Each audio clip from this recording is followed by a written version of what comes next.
ओम नमः सिद्धिभ्यां। ओम नमः सिद्धिभ्यां। ओम नमः सिद्धिभ्यां। मंगल में मंगल करण वेदराग विज्ञान नमो तार जाते वही अरिहंतादि महान। कर मंगल कर हो महा ग्रंथ करन के काज जाते मिले पावे निज पद राज। सेवे उपाय करते प्रथम कारण मंगल रूप। विघ्न विनाशक सुख करन नमो शुद्ध शिव भूप। संतप्त मानस शांत हो जिनके गुणों के गान में वे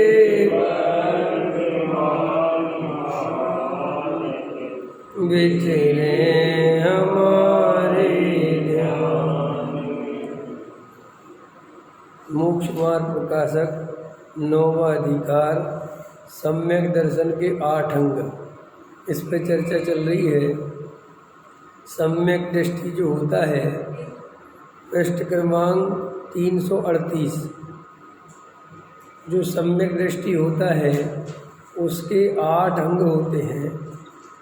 सम्यक दर्शन के प्रभाव से जीव को ये 8 अंग प्रकट होते हैं, जिनका यहाँ संक्षिप्त स्वरूप पूर्णमल जी साहब बता रहे हैं।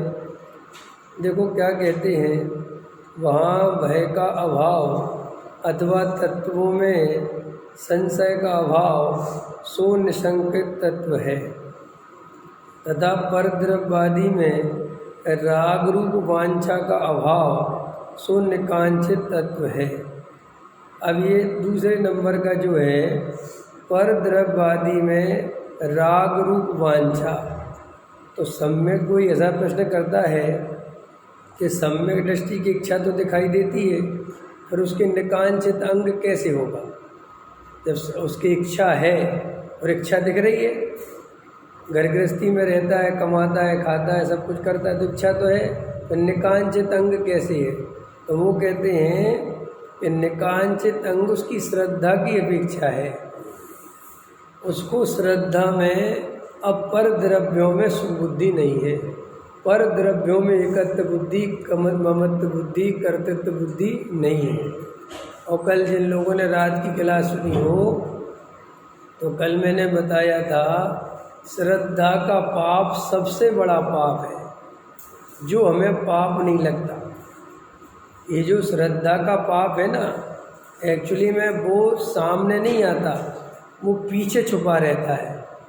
और जो चारित्र का पाप है, परिणाम वाला पाप है, वो हमें सामने दिखता है, तो अपन उसी को पापी समझ लेते हैं। जैसे लोक में, जैसे अब उसको गोली मार दी 3 शूटरों ने, 4 शूटरों ने बॉम्बे में, तो देखो अब उनके जब घर जा रहे हैं तो झोपड़ी में रहते हैं, समझ में? उनका अधिकार है, कोई झोपड़ी में रहता है, कोई बाप ड्राइवर है, कोई कुछ है। तो असली गोली मारने वाले दिखते तो वही है कि भाई इनने मारी है गोली, लेकिन वे असली गोली मारने वाले नहीं हैं। दिखते वो हैं और पकड़े भी वो जाते हैं, और हो सकता है सजा भी उन्हें सुझा दी जाए। लेकिन जो असली पीछे बैठा है, लोगों को क्या लगता है कि ये कानून में बहुत ढील है। ऐसा बहुत लोगों को लगता है, अरे सामने जब गोली मारने वाले मिल गए, पकड़ो फांसी पे चढ़ा दो। लेकिन वे कहते हैं कि भाई हम इनको फांसी पे चढ़ा दें, बहुत आसान है, लेकिन इनने मारी है गोली, ये दिख रहा है, लेकिन मारी किसी और ने है। हमें ये तो बेचारे रोड पे उठाए हुए, फुटपाथ पे उठाए हुए आदमी है, 2-5 हज़ार रुपये के लिए इनके जीवन का कुछ न पता ही नहीं है। तो वो पुलिस जो तहकीकात करती है, जो अपनी ताकत लगाती है, वो तो इस बात में लगाती है कि अपन असली गुनहगार तक पहुँचे जिसने काम करवाया है, तो वो ऐसे चलता है। श्री गुरु कहते हैं ऐसे ही वस्तु स्वरूप में भी जो असली संसार का कारण है वो मिथ्यात्व है, वो अपन को दिखाई नहीं देता। अपन को दिखाई देता है जो बाहर के क्रिया परिणाम, और सारी दुनिया जितने धर्म हैं सबके सब परिणाम और क्रिया का ही उपदेश देते फिरते हैं। परिणाम सुधारो और क्रिया सुधारो, परिणाम सुधारो और क्रिया सुधारो, और वो परिणाम और क्रिया सुधारने में ताकत लगाता रहता है। और जबकि असली कारण वो अंदर जो श्रद्धा है, जो विपरीत भाव है, जो विपरीत अभिप्राय है, वो श्रद्धा में ज्यों का त्यों बसा रहता है। इसलिए आदमी गृहस्थ से साधु बन जाता है लेकिन अंदर मिथ्या दृष्टि रहता है, क्योंकि अंदर का जो मिथ्यात्व है वो तो कोई जागृत पुरुष हो, कोई होश में रहता हो, कोई गहरा तत्व विचार करता हो, तो वो अंदर की भूल पकड़ में आती, वरना 3 काल में आने की नहीं। चाहे तुम कितने ही बड़े साधु बन जाओ, पिछी कमंडल ले लो, खूब व्रत उपवास करो, खूब शुभ भाव में रहो, मिथ्यात्व पकड़ में नहीं आएगा। क्योंकि मिथ्यात्व कभी भी क्रिया कांड से पकड़ में नहीं आता। मिथ्यात्व कभी तुम्हारे देव शास्त्र गुरु की पूजा पाठ भक्ति से पकड़ में नहीं आता। उसको पकड़ने के लिए जीव को शांत होकर एकांत में बैठना पड़ता है कि मेरे अंदर क्या चल रहा है। ये अपन की जो जन्मों जन्मों से गलती चल रही है, यही तो चल रही है। जब भी अपन को मनुष्य भाव मिला, संगी पंचेंद्रीपना मिला, अपन ने यही गलती करी कि अपन वो क्रिया और परिणाम सुधारने बैठ गए, और वो ये हुआ अनंत बार। तो कोई ऐसा प्रश्न करता है कि सम्यक दृष्टि राग करता हुआ दिखाई देता है और आप कहते हो उसके निकांक्षित अंग है, तो निकांक्षित अंग कहाँ है? तो चूंकि सम्यक दृष्टन के 8 अंग हैं, काय के अंग हैं ये? तो ये कहाँ घटित होंगे? श्रद्धा में के परिणति में? और अपन कहाँ घटित करने लगते हैं? परिणति। वही गलती होती है भाई। परिणति तो चारित्र्य की होती है, श्रद्धा की तो श्रद्धा होती है। ये जो अपन को राग देश के परिणाम होते हैं, खाने पीने उठने बैठने भूखने के जो परिणाम होते हैं, ये तो सारा काम चारित्र्य गुण का विकार है। इसमें जो एकत्व ममत्व कर्तृत्व भोक्तृत्व है, ये श्रद्धा गुण है। इस तरफ हमारा ध्यान नहीं जाता।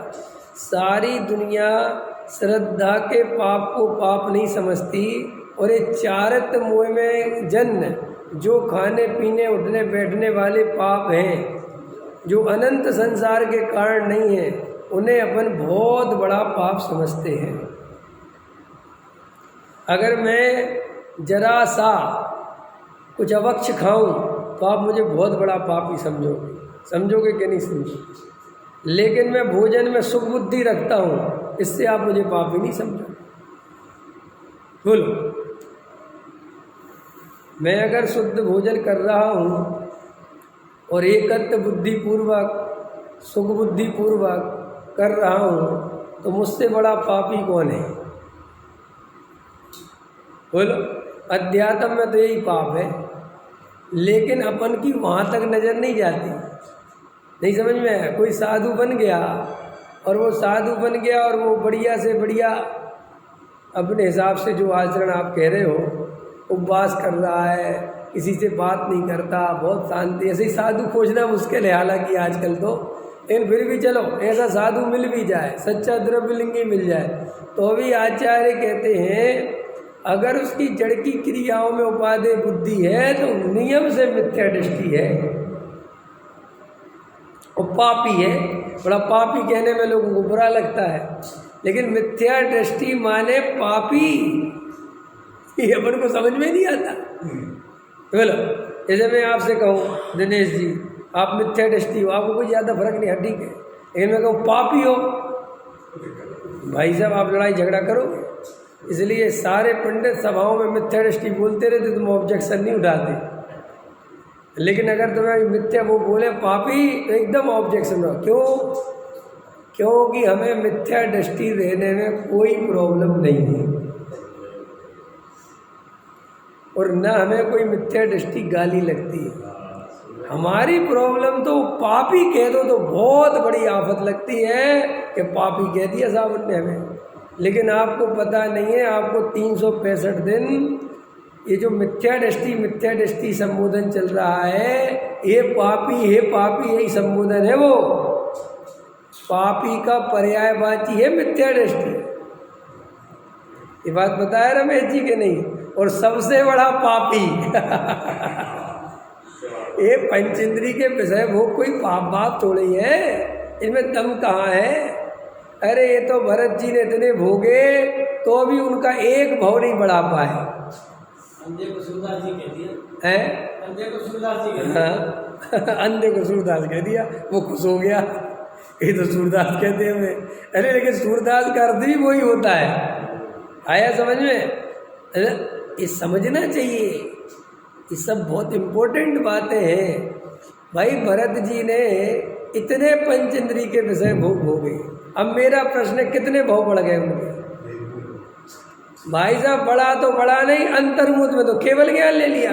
माने इतना भी डिस्टर्ब नहीं कर पाए वे पंचेंद्री के विषय भोग कि कम से कम उनको केवल ज्ञान लेने में 1 लाख बरस तो लगने चाहिए थे। हैं भाई, जो आदमी इतने पंचेंद्री के विषय भोग भोग रहा है तो उसको कर्म काटने में टाइम लगना चाहिए कि नहीं लगना चाहिए? बोलो। हैं? महावीर जैसे आदमी को कितने बरस लगे केवल ज्ञान लेने? 12 बरस। जबकि महावीर ने एक पंचेंद्री का विषय भोग नहीं भोगा।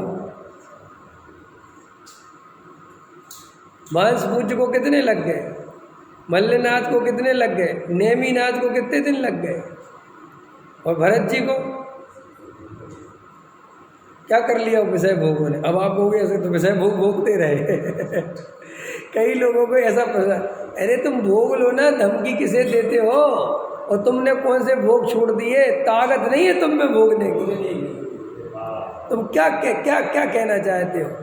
कल से हम पैसा कमाने लग जाए? कौन सा तुमने रोक रखा है अपने को? अब जितनी क्षमता है उतना कमा पाते हो, बात इतनी सी है। इसलिए खट्टे अंगूर है, कहते अरे हमें ज़्यादा नहीं चाहिए, हमें अरे क्या मूर्ख चंद, ज़्यादा तो चाहिए लेकिन ज़्यादा कमाने की क्षमता नहीं है। शरीर में ताकत भी 4 से ज़्यादा खाए। हाँ, रिस्क लेने की क्षमता नहीं है। चाहता तो है, मिथ्यात्व इसका नाम है। चाहता तो है और कहता कुछ, इसका नाम मिथ्यात्व है। अरे हम तो संतोषी प्राणी है साहब, जो मिल जाए। किसको बातें दे रहा है भैया? क्या बातें दे रहा है?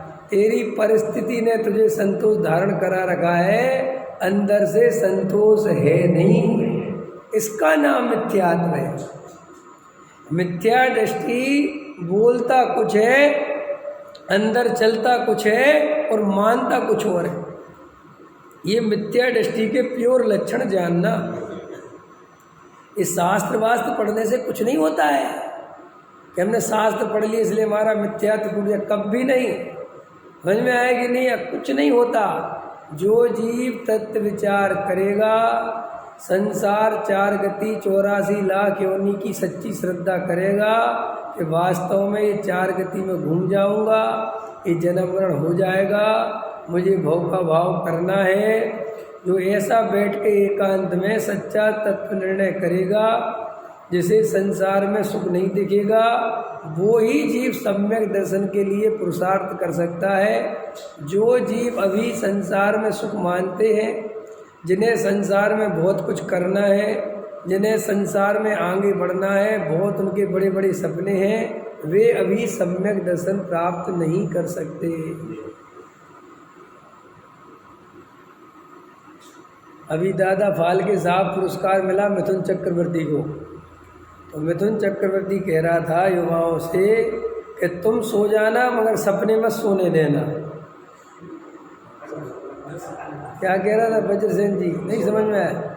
वो ये कह रहा था युवाओं से कि जब मेरा जैसा आदमी दादा फाल्के साहब अवार्ड मिल सकता है मुझे, तो किसी को भी मिल सकता है।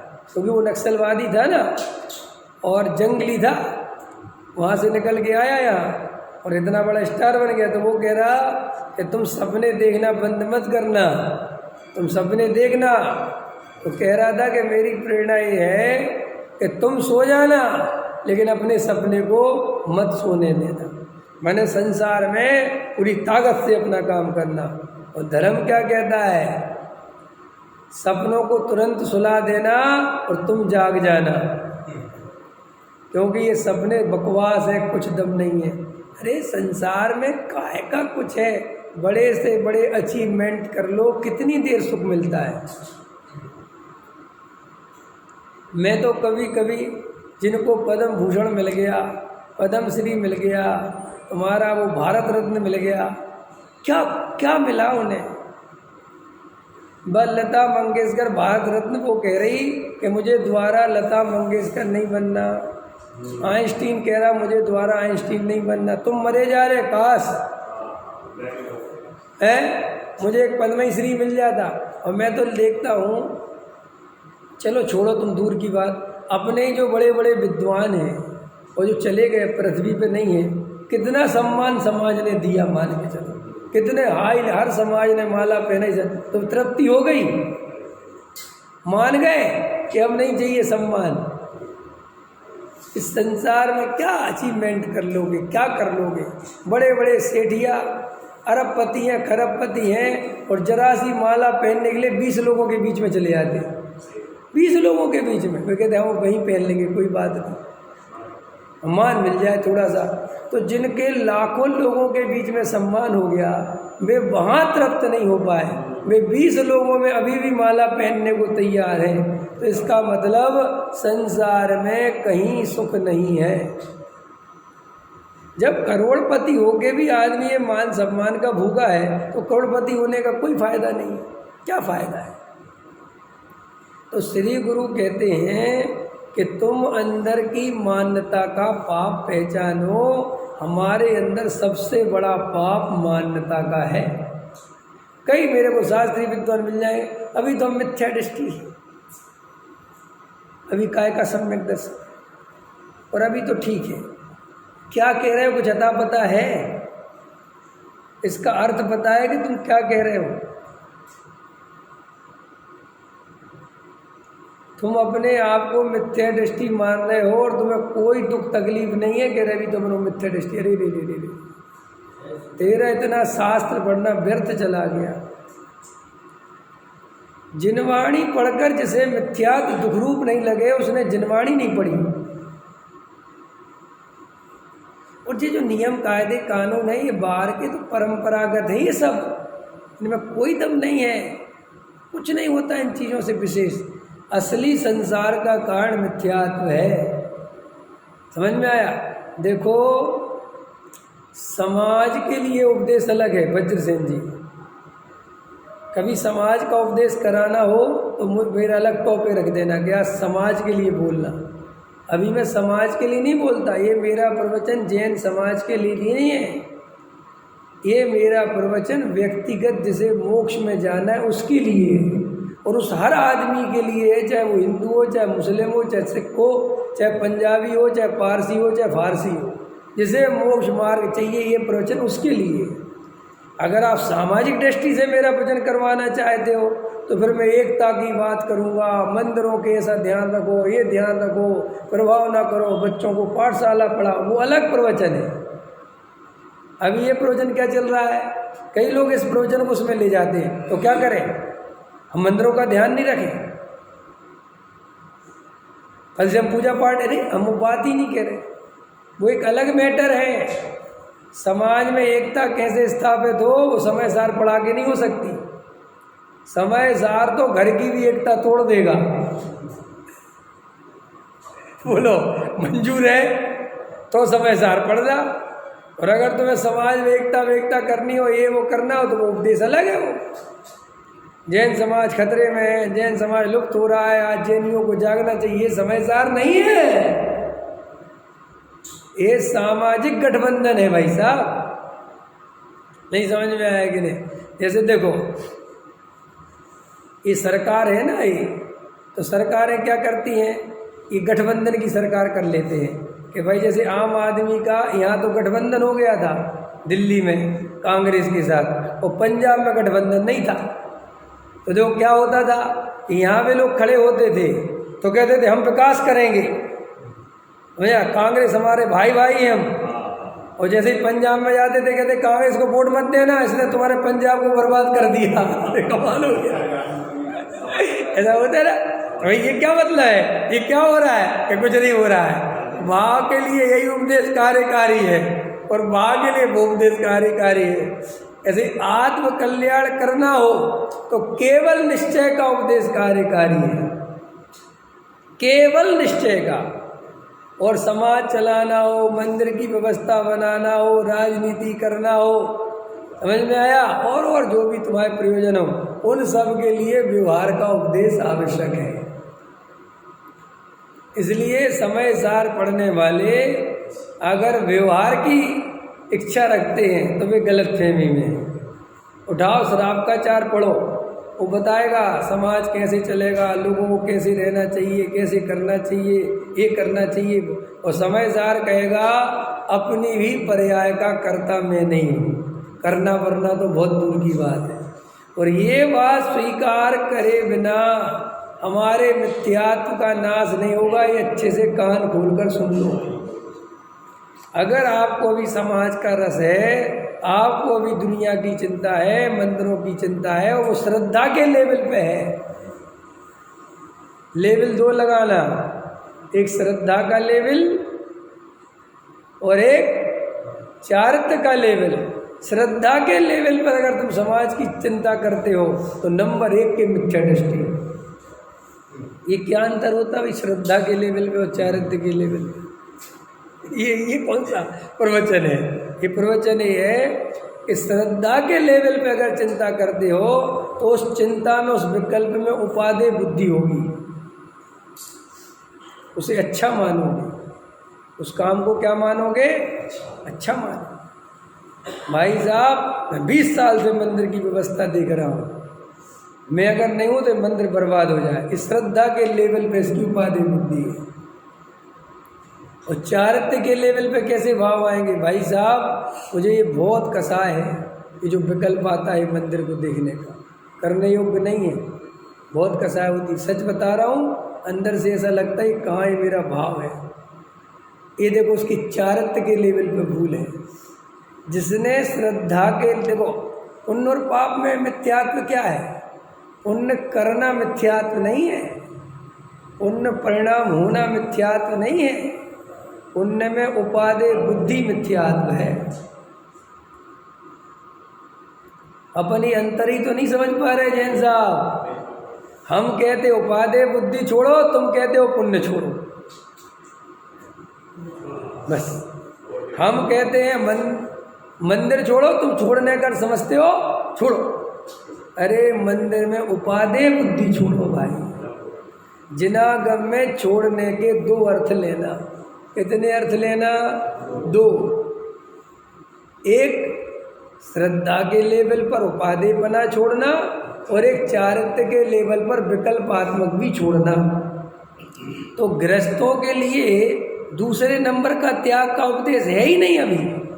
उसको पहले नंबर वाले त्याग का उपदेश है कि तुम अभी हेपना कायम करो। आया समझ में? तुम्हें मंदिर का अध्यक्ष बनने का राग आता है तो भाई साहब आता है, इसे महादुख रूप जानो, इसे अच्छा मत मानो। अगर अच्छा मान लिया तो महा मिथ्या। मुझे ये प्रवचन करने का राग आता है ना, ये दुख रूप है। और अगर मैंने प्रवचन के राग को उपादेय मान लिया, अच्छा देखो मेरे प्रवचन से कितने लोगों को तत्व मिल रहा है, इसी समय मिथ्या। भाई साहब ये अनादि काल से जो मिथ्यात्व चला आ रहा है, ये अपन को पता ही नहीं चलता ये कैसे चला आ रहा है। अपन एक बड़े बड़े श्लोक सुना देते हैं, बड़ी बड़ी गाथाएं सुना देते हैं, मुनि वृद्धार अनंत बार, क्या अर्थ है इसका कुछ अता पता है, बोलते रहते हो। अपनी रमेश जी इतने जल्दी उपादेय बुद्धि करने की आदत है। देखो अभी कराऊं उपादेय बुद्धि पर जैसे जी, अभी चेक करो 1 सेकंड के अंदर। संजय 1 सेकंड के अंदर रमेश जी कुछ भी कहो यार, तुम्हारे बाल बहुत बढ़िया है, अभी तक बताओ एकदम बढ़िया, बताओ 60 साल की उम्र कितने बढ़िया। अब 1 सेकंड ये बोलते ही ना तुरंत उपाधि बुद्धि होती है, मेरे बाल अच्छे। वो जो समय सार सुन रहा है, 1 सेकंड अभी देखो, तुम करके देखो, कुछ भी कहो प्रसन्न जी, आपका जो दिमाग चलता है ना वो किसी का नहीं चलता। 1 सेकंड बिल्कुल।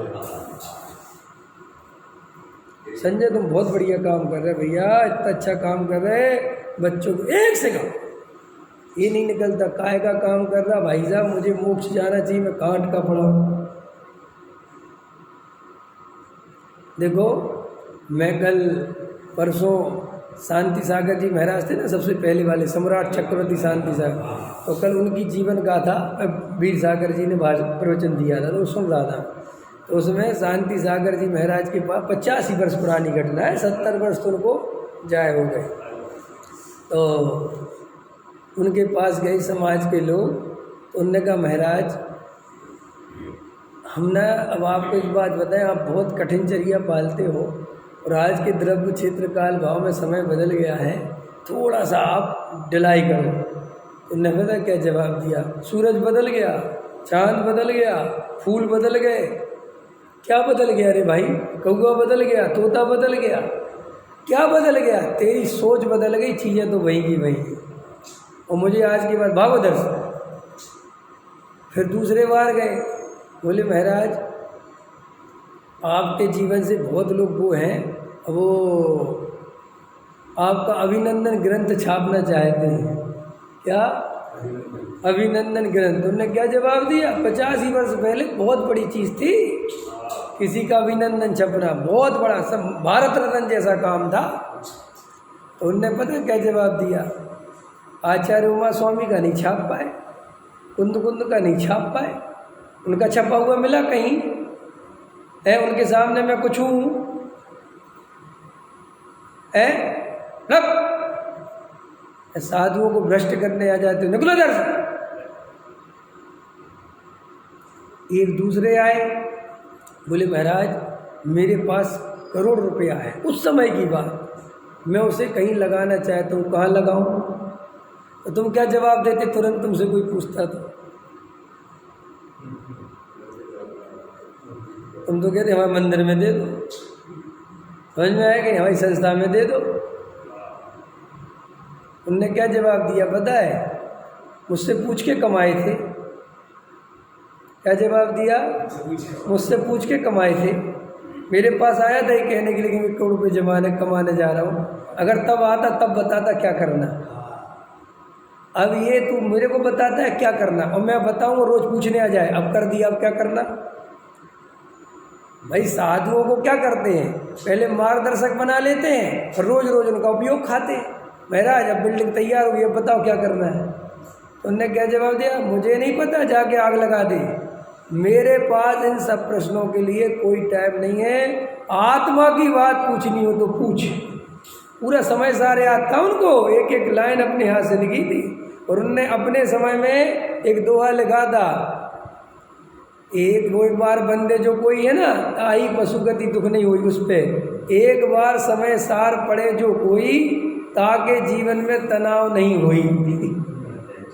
समझ में आया कि नहीं आया है? ऐसा है। तो कम से कम हमारे जीवन में सम्यक दर्शन तो बचा रहे। हम भले ही पंच इंद्रिय के विषय भोग नहीं छोड़ पा रहे, गृहस्थी नहीं छोड़ पा रहे, मकान दुकान का राग नहीं छोड़ पा रहे, लेकिन इनमें उपाधि बुद्धि तो छोड़ दो। ये तो मान लो कि इनमें कोई सुख नहीं है, तो निर्णय कर लो जो हमारे जीवन में चारित्र मोह के उदय से कमजोरियां चलती हैं, उन्हें उपादेय तो मत मानो, उन्हें धर्म तो मत मानो। श्रद्धा के पाप को सबसे बड़ा पाप स्वीकार तो करो। ये लेकिन अपन यही स्वीकार नहीं कर पाते, यही निर्णय नहीं कर पाते। वो लोग कितने जल्दी उपादेय बुद्धि करते, नहीं करते? करते कि नहीं? भोजन बहुत बढ़िया बनाती हो आप, तुरंत ऐसा आएगा मैं बनाती हूँ और मैं करता हूँ, 1 सेकंड। आधा सेकंड की देर नहीं होनी है। ये मैंने यहाँ बोला नहीं गोली की तरह, और तुम्हें उसमें उपादेय बुद्धि हुई नहीं।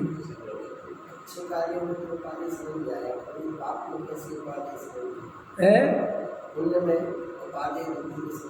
हाँ, अरे पाप में सबसे ज्यादा उपाय बुद्धि। पैसे में सुख बुद्धि, पाप में उपाय बुद्धि। कमाने में सुख बुद्धि, उपादेय बुद्धि। भोगने में सुख बुद्धि, उपादेय बुद्धि। ये सब उपादेय बुद्धि तो चल रही है। स्त्री पुत्र मकान दुकान में उपादेय बुद्धि, ये सब पापों में तो उपादेय बुद्धि है। उसमें क्या है, तुम्हारी हमारी स्थूल पाप में उपादेय बुद्धि नहीं है। या कोई जीव मर जाए तो इसमें उपादेय बुद्धि नहीं है, क्योंकि जीव मारने में तुम्हारा कोई प्रयोजन नहीं है, पैसा कमाने में तुम्हारी उपादेय बुद्धि है। नहीं समझ में आया? ये तो स्थूल पाप कि भैया हिंसा में किसकी उपादेय बुद्धि है, तो तुम हिंसा करते क्या समझते हो? हिंसा कर, अच्छा चलो आपसे पूछा तो बताओ हिंसा में क्या, हिंसा करते क्या समझते हो? अभी एक दिन मैंने प्रवचन किया था ना, हम शब्दों से ऐसे जकड़ गए हैं कि हम उस शब्द के आगे सोचते ही नहीं। जैसे मैंने बोला था अभी कल परसों, चारित्र, इस शब्द से आपके क्या दिमाग में आता है? हमने चारित्र बोला, क्या आपके दिमाग में आता है? केवल और केवल क्रियाकांड। आपको चारित्र के अलावा कोई दूसरी बात दिमाग में इमेज में ही नहीं आती। वो तो हमें याद दिलाना पड़ता है, स्वरूपे चरणम चारित्रम। वो तो तुम्हें तब याद आता है। वहाँ की हमने कहा उनका चारित्र बहुत अच्छा है, तो आप क्या दिमाग लगाओ? आप ये लगाओगे कि वे स्वरूप में रमते हैं? क्या लगाओगे बता तुरंत? अच्छा खाते पीते नहीं है, कैसे भोजन लेते हैं? मैंने वो चारित्र के नाम पर हमारे दिमाग में क्रियाकांड आता है। ऐसे ही आपसे हमने बोला कि आपकी पाप में उपादेय बुद्धि, तो आप बोले था भाई पाप में कोई उपादेय बुद्धि नहीं, क्योंकि आप स्त्री पुत्र मकान दुकान का राग पाप है, आपके दिमाग में ही नहीं। एक कमाने का राग ये पाप भाव है, और इसमें हमारी उपादेय बुद्धि है, ये दिखता है। पाप के नाम पे क्या दिखता है? हिंसा, झूठ। तो हिंसा झूठ के अर्थ दिखाई देता है। हिंसा माने किसी जीव को मारना है, तो अपन तो करते नहीं, अपन तो किसी जीव की हिंसा करे। भैया अनंत जीवों की हिंसा होती है, और तेरी पैसे में उपादेय बुद्धि है तो परिग्रह में उपादेय बुद्धि हुई, और परिग्रह में उपादेय बुद्धि माने पाप में उपादेय बुद्धि। आया समझ में? अभी देखो कितने जल्दी उपादेय बुद्धि चलती है। कोई भी काम करो, जैसे मान के चलो आप आए और आपने इस शास्त्रों की अलमारी सही नहीं थी, आपने आके सही कर दी। आप पूरा टाइम कोशिश करोगे कि पंडित जी की नज़र पड़ जाए और पंडित जी देख लेंगे यार ये अलमारी किसने जमाई। और अगर पंडित जी की नज़र नहीं पड़ी तो आपकी नज़र चैन नहीं लेगी। प्रवचन के बाद कहोगे ये देखो कितनी बढ़िया लग रही है, अब अच्छी लग रही कि नहीं लग रही? आपको बहुत अच्छी लग रही। तो बहुत, अरे अच्छी करी है मैंने, बिखरी पड़ी थी, और आप समझदार पढ़ रहे हो कि कोई किसी का करता धरता नहीं है।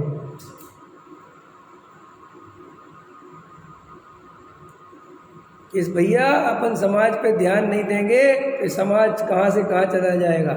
ये व्यवहार ने का कथन है कि परमार्थ का कथन है? बोलो बोलो बोलो, व्यवहार का है कि परमार्थ का है? बोलो जल्दी, है का कथन? बोलो काय का कथन है? व्यवहार का कि परमार्थ का? परमार्थ का है कि नहीं? कि भाई अपन समाज पे ध्यान नहीं देंगे, अगर अपन समाज की जिम्मेदारी, समाज कहीं से कहीं चला जाए। ये व्यवहार का कथन थोड़ी है भैया, ये परमार्थ का कथन है। समाज पे जिम्मेदारी रखनी चाहिए कि नहीं रखनी चाहिए? समाज को छोड़ दें हैं? समाज, अपन समाज में रहते, अपनी समाज के प्रति कोई जिम्मेदारी नहीं है क्या? कैसा लग रहा है? लग रहा है नहीं? कैसा लग रहा है? जब ये बोल रहा हूँ तो कैसा लग रहा है? ये तो हमने तुम्हें सोचने का टाइम दिया है कि तुम सोचो, तो तुम जल्दी सोच लेते अच्छे व्यवहार में। हम जब सोचने का टाइम नहीं देते, आप 100% अंदर ये कहते बिल्कुल रखना चाहिए, ध्यान नहीं आता कि ये व्यवहार का झूठा कथन है। ये तो हमको टाइम दे दिया है कि व्यवहार का है कि निश्चय का है, न काय का व्यवहार, काय का निश्चय, 100% निश्चय।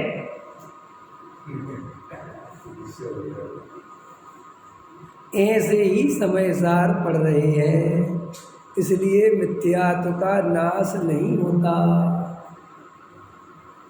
समय सार जब खुलता है तब अपन निश्चय ने विवहारने का चश्मा लगा लेते हैं, और जब क्लास बंद हो जाती है, जब अपन अपने लौकिक जीवन में प्रवृत्ति करते तब सबरे चश्मा फेंक देते हैं और फिर संसार का ही पूरी तरह चश्मा लगा के रखते हैं।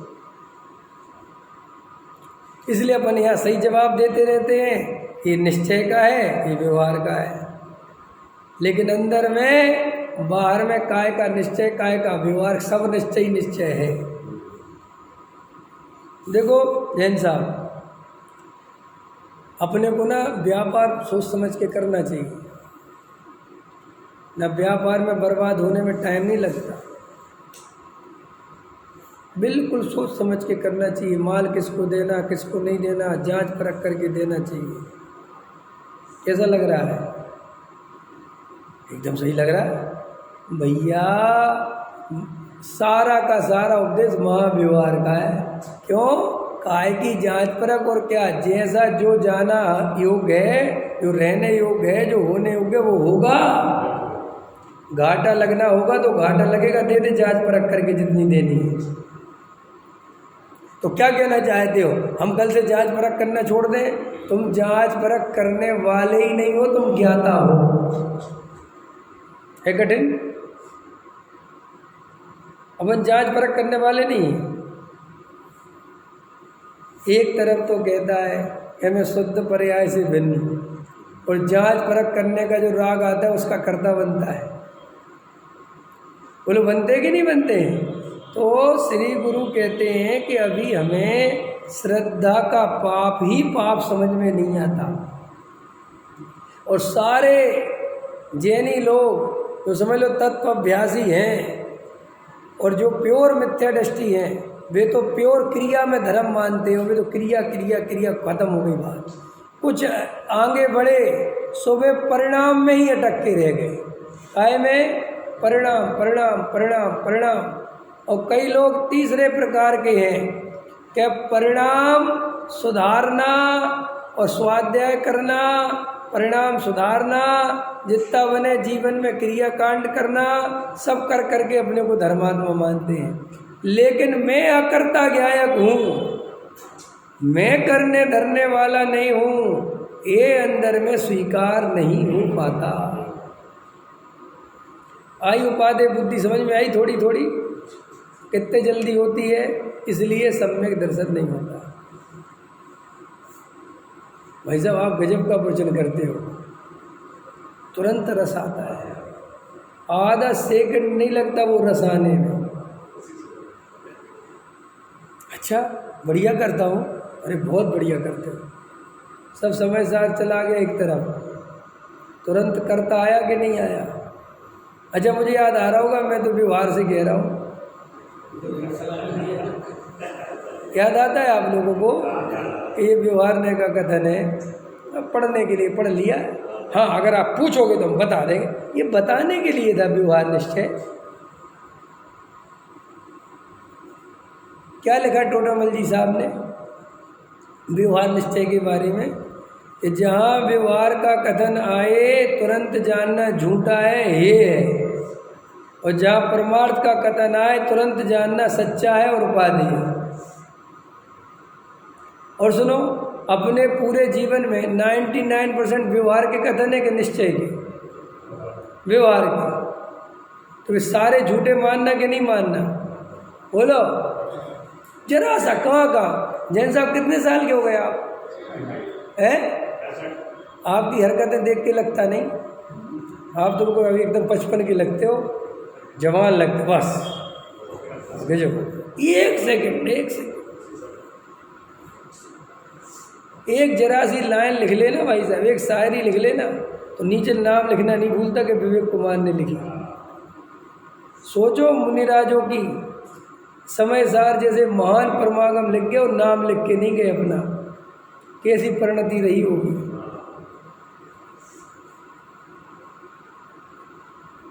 कल्पना तो करो, भावलिंगी संतों की परिणति की कल्पना हो जाए तो तेरे को सम्यक दर्शन हो जाए।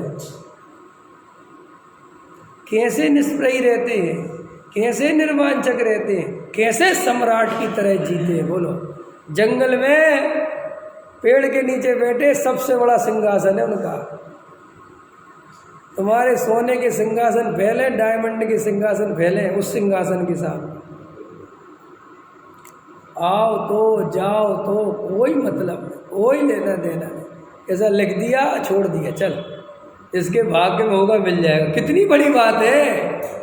हम 10 रुपये डले हो, 500 का नोट डले हो, तो हम भाग्य भरोसे नहीं छोड़ सकते। छोड़ सकते हो? बता मन कितने होशियार चंद है। 500 का नोट डला है तो कई लोग उठा के मंदिर में रख देंगे। एक भाई साहब बोले मंदिर में रख देना चाहिए। हमने क्यों?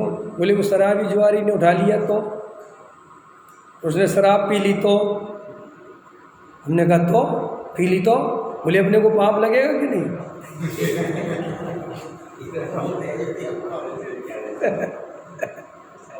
कुछ भी कुछ भी कहीं पे कुछ दिमाग ऐसे ही चलते हाल जलूल। बिल्कुल हमें ऐसे ऐसे पापों से डरा दिया जाता है जिसका कोई लेना नहीं, कोई देना नहीं। एक बात अच्छे समझ लें, आज के प्रवचन की खास है, सामाजिक प्रवचन अलग होते हैं और आत्म कल्याण के लिए प्रवचन अलग होते हैं। सामाजिक जो प्रवचन होते हैं वे प्योर व्यवहार से होते हैं, झूठे होते हैं। और जो आध्यात्मिक प्रवचन होते हैं वे परम सत्य होते हैं, वे स्वीकार करने योग्य होते हैं, श्रद्धा में ले जाने लायक। व्यवहार के कथन श्रद्धा में ले जाने लायक नहीं होते, केवल वो कहने के काम आते हैं। कैसे? हम आपके घर पे आते हैं और आप कहते आपका ही घर है, तो क्या अर्थ है इसका? इसे श्रद्धा में नहीं ले जाना, इसे केवल सुनने के लिए अच्छा लगता है, बोलने में अच्छा लगता है, व्यवहार कुशल कहलाते हैं, इसलिए बोला जाता है। हमें समाज को जगाना चाहिए। आज जैन समाज सो रहा है, अंदर निर्णय रखना, जागने वाला ही जागेगा और सोने वाला सोएगा। हम निमित्त के कथन कितने ही करें, आज जैन समाज कह रहा इस कारण से हो रहा है, इस कारण से हो रहा है, इस कारण से हो रहा है, आज समाज में एकता नहीं है। ये आपको ये सब कथन सुनने मिलेंगे, लेकिन आप अंदर निर्णय रखना कि कोई कारण नहीं है, पर्यायगत योग्यता ऐसी है, इस काल में ऐसा ही होने योग्य है। कोई दम नहीं है, कोई दम नहीं है। जब महावीर भगवान ने पंचम काल की चिंता नहीं करी, महावीर भगवान जब राजकुमार अवस्था में थे उनके पास अवधि ज्ञान था कि नहीं? बोलो देवेंद्र जी, हैं? थे? कहाँ गए थे? यहीं थे? तबीयत थी खराब? बोलो, महावीर थे कि नहीं? बोलो, तो उनको अवधि ज्ञान था कि नहीं?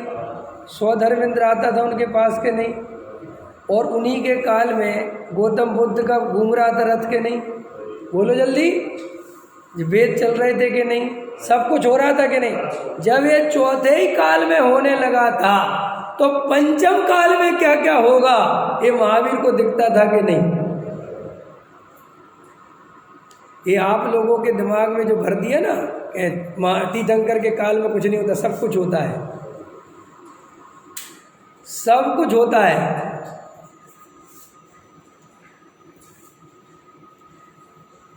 तो महावीर भगवान को तीर्थंकर थे तो शक्तिशाली थे कि नहीं? कोई विकल्प आया जगत का? कोई उनने आगे की व्यवस्था सोची कि पंचम काल में ये करके चले जाओ, कोई बहुत बड़ा मंदिर बना दो, कोई बहुत विशाल प्रतिमा विराजमान करवा दो, तारी सारे जगत को जो है जैन दर्शन पता रहे कि ऐतिहासिक सबसे पुराना जैन धर्म है, ताकि आगे लड़ाई झगड़ा ना हो। कोई विकल्प आया? अच्छा, उनको विकल्प नहीं आया, ये पुरुषार्थ था कि कमजोरी थी? बोलो जल्दी, कठिन लग रहा?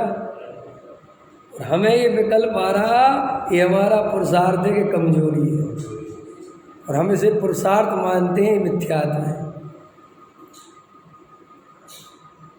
हम इससे अपने को बहुत बड़ा समझते हैं कि हमें समाज की बहुत चिंता है। तो भाई साहब, आप गलत फहमी में हो। आपको जितनी ज़्यादा चिंता हो रही है, आपका श्रद्धान उतना ज़्यादा कमजोर है। किसकी चिंता करना, क्या चिंता करना? जो जो देखी बीतराग ने सो सो होसी वीरा रे। जो देखा होगा सर्वज्ञ के ज्ञान में, जो झलक रहा होगा बिल्कुल वो ही होगा। मैं करता धरता हूँ नहीं। जब तक हम इसे स्वीकार नहीं करेंगे, सुनो कान खोलकर, मिथ्यात्व का नाश नहीं हो सकता। अगर ये मेरी बातें किसी को बुरी लग रही हो कि नहीं नहीं जरूरी है, समाज जरूरी है, तो समझ लेना उसके अभी सम्यक दर्शन का काल नहीं पका है बड़ा। और जिस दिन भी मुक्ति का मार्ग खुलेगा, ये स्वीकार करके ही खुलेगा। ये सब बातें अच्छी नहीं लगती सुनने में, लेकिन है। कल मैं शंकराचार्य का इंटरव्यू सुन रहा था, समझ में आया? तो बता रहे थे कि भाई आप मोदी के एंटी हो क्या? बोले नहीं, मैं तो नहीं। तो बोले आप उसमें नहीं गए, प्राण प्रतिष्ठा में? बोले हाँ नहीं गया, गलत ढंग से हो रही थी तो नहीं गया। ख्याल में ऐसी ऐसी विधि नहीं है जैसी करवाई है, और चुनाव के चक्कर में करवाई। तो बोले आप योगी जी को महंत मानते हो कि नहीं? उसने कहा जब तक सीएम नहीं थे तब तक मानते थे, कोई महंत नहीं। उसने कल जवाब जो दिए इतने बड़े कि भाई, उनके जवाब ये थे कि भाई महंत और नेता एक साथ नहीं हो सकते। अगर आप संसार में प्रवेश कर गए हो तो अब ये सौभाग्य प्राप्त नहीं होगा, क्योंकि राजनीति में कितने झूठ फरेब उठापटक करनी पड़ती है, वो एक महंत नहीं कर सकता। इसलिए एक महंत को राजनीतिक में नहीं आ सकता, और एक राजनीतिक महंत नहीं हो सकता। अगर राजनीति में रहना है तो महंतपना छोड़ो, और अगर महंतपना रखना है तो राजनीति छोड़ो। ख्याल में आया कि नहीं आया? ऐसे ही अपन को अगर सम्यक दर्शन करना है तो तुम जगत का कर्तृत्व छोड़ो, और अगर जगत का कर्तृत्व रखना है तो सम्यक दर्शन छोड़ो। दोनों एक साथ नहीं रह सकते। लोग कैसा उदाहरण देंगे, जब अपन कोई मंदिर की बात आएगी तो ऐसा उदाहरण देंगे। भरत जी ने कैलाश पर्वत पे अकृत्रिम चैत्यालय वो मंदिर बनवाए थे, है नहीं? बनवाए थे ना? ऐसा मिलता है ना? बिल्कुल। तो क्या करें, अपन को ही बनवाना चाहिए। तो भरत जी का उदाहरण तो दे दिया तुमने, आदिनाथ ने क्यों नहीं बनवाए? हम जरूरी है भरत जी को ही चुने, आदिनाथ को नहीं चुन सकते, बाहुबली को नहीं चुन सकते हैं? लेकिन अपन क्या करते हैं, जो अपना प्रयोजन रहता है अपन उसी को आगे ले आते हैं। अगर अपन को असी मसी कृषि वाणिज्य का बात कर रहा है तो आदिनाथ को आगे कर दो, है कि नहीं? विषय भोग में रह के भी सम्यक दर्शन हो सकता है तो भरत जी को आगे कर दो। अगर मंदिर के लिए दान इकट्ठा करना है तो कोई जिसने मंदिर बनवाया हो उसको आगे कर दो।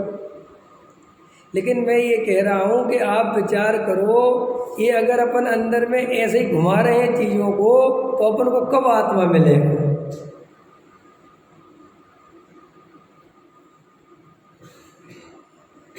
पानी बाड़े नाव में, घर में बाड़े दाम, दोनों हाथ उलीचिए यही सयानों का।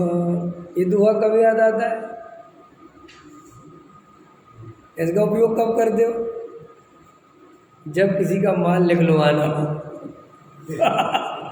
समझ में आया कि नहीं आया? ऐसे अपन पूरे जीवन भर तिकड़म घुमाते रहते हैं और अपन सोचते हैं कि अपन बहुत धार्मिक आदमी हैं। ये कुछ होने वाला नहीं है। सम्यक दर्शन बहुत अलग चीज है। सम्यक दर्शन में तो सम्यक दर्शन की पर्याय में उपादेय बुद्धि रह जाए तो सम्यक दर्शन नहीं होता। और बोलो, जिसको पैदा करना है ना उसमें भी उपादेय बुद्धि रह जाए तो वो सम्यक दर्शन नहीं आता।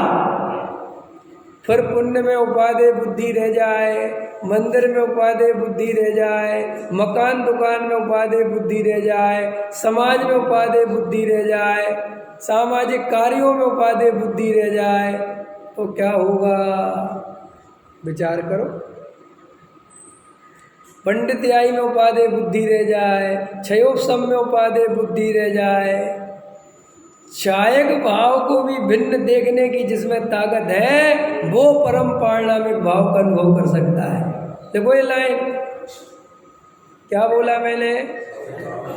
चायक भाव को भी भिन्न देखने की ताकत जिसमें है। चायक भाव क्या होता है बच्चे जी? जल्दी बोल दिया, क्या होता है चायक भाव? पता है चाय? बच्चे बताओ रमेश जी, क्या होता है चाय भाव? है क्या? हाँ, चाय भाव केवल ज्ञान, भिन्न देखना है। समझ में आया कि नहीं आया? ताकत है। ओहो, छायक भाव भी भिन्न दिखे तब जाके ये परम पारणामिक भाव त्रिकाली ध्रुव की दृष्टि होती है। नहीं होती। अब सोचो बात, सम्यक दर्शन जब इस एंगल से सोचोगे तो कितना कठिन है। अभी तो बालों में उपादेय बुद्धि चल रही है। ये बाल, कई लोगों की नाखून बढ़ जाते ना, ऐसे रख लेते, नेल पॉलिश लगाते। क्या सोचते हो? जरा सा समय सार पढ़ लिया, 20, 25, 50 गाथाएं याद हो गई, उसी में उपादेय बुद्धि।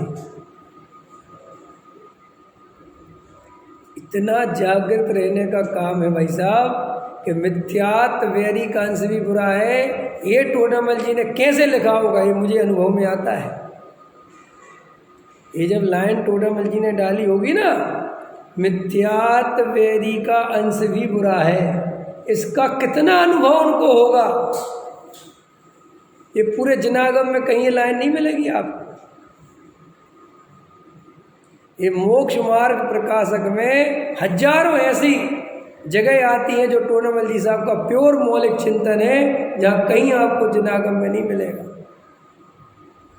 उभयाभासी दुनिया का पूरे जनागम में सबसे मौलिक चिंतन केवल टोडामल जी साहब का प्रदेय आपको मिलेगा नहीं है कहीं। क्यों उभयाभासी नाम का भी कोई मिथ्या दृष्टि हो सकता है यार। एक हाथ में रत्नकंठ शराब का जार और एक हाथ में समय सार। समझ में आया? ये मिथ्या दृष्टि हो सकता है? कैसे हो सकता है? क्या कमी है बेचारे के अंदर? बोलो। समय सार और शराब का चार को बराबर मानता है, ये कमी है। जड़ की क्रिया का कर्ता अपने को मानता ही कमी है। बोलो अपन मानते, अभी देखो मान्यता चेक करो अपनी 1 सेकंड में पता चलेगा। अभी समय सार पढ़ के 0/0 है। इसलिए तो लोग में इतने जे विद्वान बन रहे हैं, इतनी धर्म चर्चा हो रही, इतने शिविर लग रहे, सम्यक दृष्टि नहीं हो रही जी, आत्मा अनुभव नहीं हो रहा जीवों को। वो इसलिए नहीं हो रहा है कि पढ़ाई जैसी होने लग गई। हमने धर्म को पढ़ाई बना दिया। पढ़ो, क्या पढ़ो भाई, अनुभव करो। उलझाए जा रहे, निकलने ही नहीं दे रहे जीवों। एक शिविर खत्म हो रहा, दूसरा चालू हो रहा, दूसरा खत्म हो रहा, तीसरा चालू हो रहा। आदमी चिंतन कब करेगा? और सबरी संस्था है, सबको लगाना है, किसी को ये चिंता ही नहीं है कि वहाँ अभी तो लग चुका है। अरे सबरे बैठ के मीटिंग कर लो, साल में 1-2 शिविर बढ़िया इंटरनेशनल लेवल पे लगाओ, सबरी संस्थाओं के तत्वाधान में, काम खत्म। सबको अपनी अपनी दुकानें चलानी है, अपने अपना पैसा इकट्ठा करना है। कहने को सब मोक्ष हुए के और सारी संस्थाएं अलग अलग है। अब ये बोल दिया, अभी कितने को झगड़ा कई लोग कहते तो यार क्या क्या बोल, अरे मैं सत्य बोल रहा हूँ ना, तुम कहते हो कि हमें बहुत प्रभाव ना करनी, तो ऐसा काम करो ना एक इंटरनेशनल लेवल पे, भाई सारी संस्थाएं मिल जाओ, नहीं समझे, सबके तत्वाधान में एक इंटरनेशनल शिविर लगेगा बढ़िया तरीके से, बढ़िया सर्वोत्कृष्ट विद्वान बुलवाओ और साल में 2 लगवाओ, खत्म। अब अपना अपना घर में जाओ, चिंतन करो, मनन करो, बैठो। हमें तो ये कभी कभी जो मोक्ष समाज का पता नहीं क्या होगा, 1 सेकंड में पंच कल्याणक में जाओ, 1 सेकंड में शिविर में जाओ, और जहाँ जाओ लाओ पैसा, यहाँ और बंद कर देंगे बेचारे लोग। मजाक नहीं कर रहा हूँ, क्योंकि समाज निचड़ा जा रहा है बिल्कुल। वे ही चेहरे गिने चुने में 10-20 सेठिया वे जहाँ जहाँ घूमते रहते, मैंने एक दिन से कंगाल हो जाएंगे सबके सब। और कई सेठियों ने तो आना बंद कर दिया। हम अभी नए जे मेढक आते रहते हैं, समझ में आया, पुराने तो गायब होते रहते, नए क्या नया रंग चढ़ा भी, कहावत है ना कुछ। हाँ, अरे चांदनी चौक कैसे ही थोड़े हो, नया मुल्ला जो है अल्लाह ज़्यादा तेज बोलता है, फिर धीरे धीरे हो जाता है। जैसे नया थानेदार आए एकदम हल्ला मचाता है, तो जो पुराना थानेदार होता है वो कहते है ज़्यादा मत, तेरे से बड़ा सीनियर हूँ, मैंने सब पता है, नहीं मैं प्रशासन सुधारूंगा, मैं कानून सुधारूंगा। बोले हाँ ठीक चल, और 2-4 महीने में हफ्ता बन जाते उसके भी। सारा जगत ऐसा ही है, क्या चक्करों में फंसते हो सारे भैया। जैसे गुरुदेव ने अपना आत्मानुभव किया, अनंत ज्ञानियों ने पहले अपना काम किया, ऐसे पहले अपना काम कर लो जिसमें फायदा है। इस आप दूसरे का काम, उसके कर्ता हम हैं ही नहीं। वो होने योग होगा तो हो जाएगा, और नहीं होने योग होगा तो नहीं होगा। लेकिन अपन ये पर की चिंता में मरे जा रहे, बहुत चला जा रहा है। आज सेठ जी आए नहीं अपने, अरविंद जी, मैंने उनसे कहा अभी 2-3 दिन में, हमने कहा क्या मिला तुम्हें ये सब करके? बोले क्या करके मतलब? हमने कहा पैसा भी देते हो, ट्रस्टी भी बनते हो, समझ में आया, सब जगह जगह क्या सुख मिलता है कि नहीं मिलता? ये अनंत आकुलता मिलती है। बोले मिलती तो अनंत आकुलता ही है। क्या मिलता है? आकुलता, हाँ, लेकिन ये मिथ्यात्व है तो उसमें मजा आता है। अरे मिथ्यात्व कहते ही उसे है जो है दुखरूप और लगे सुखरूप, उसका नाम मिथ्यात्व है। जीव मानता है अजीब, इसका नाम मिथ्यात्व है। अजीब उसको मानता है जीव, इसका नाम मिथ्यात्व। परद्रव्य है परद्रव्य, उसे मानता है स्वद्रव्य, इसका नाम मिथ्यात्व। मिथ्यात्व माने बिल्कुल विपरीतता, महाविपरीतता, बिल्कुल उल्टा। तो अपन को गहराई से विचार करना चाहिए कि अपने जो भव के अभाव का समय है भैया, कैसे भी करके, और सुनो परिणाम आते हैं भूमिका के अनुसार, प्रभाव ना करने के भाव ज्ञानी को भी आते हैं, लेकिन वो प्रवचन अलग है। मैंने बताया ना, पाठशाला चलाना चाहिए, करना चाहिए, बच्चों को करना चाहिए, ये सब उपदेश हैं। लेकिन अगर मान्यता में रहेगा कि मैं करने वाला, तो मिथ्यात्व।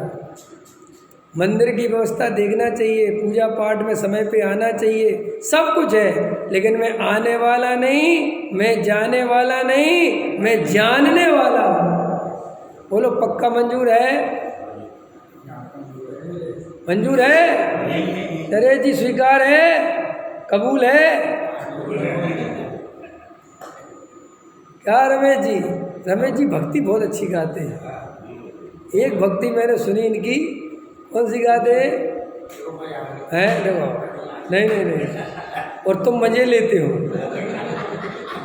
ऐसा देखो। इतना कैसे हो गया? हाँ ऐसा सब ऐसा ही। और जैन साहब को ये सुनते मजा आ गया।